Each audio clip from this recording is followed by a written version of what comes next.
I am the Tofu Golem. Please enjoy the video.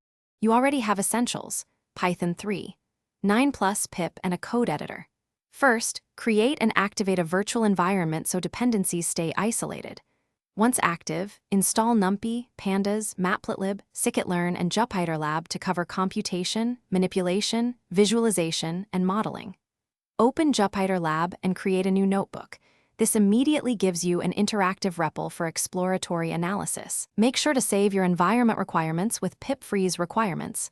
TX now focus on cleaning and shaping your dataset. You should load the CSV, inspect the first rows and column types, and summarize distributions to spot outliers. Once done, handle missing values by dropping or imputing and convert columns to appropriate numeric or data type types so models behave predictably.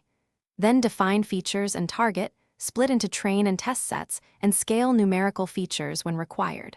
Finally, instantiate a simple model, like a random forest or logistic regression, and fit it to the training data.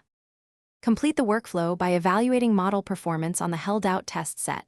Pick metrics aligned with your goal so you judge results correctly.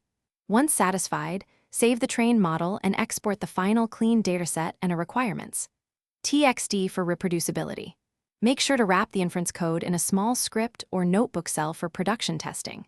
If things go wrong, check for data leakage, mismatched D-types between train and test, feature scaling issues, or overfitting.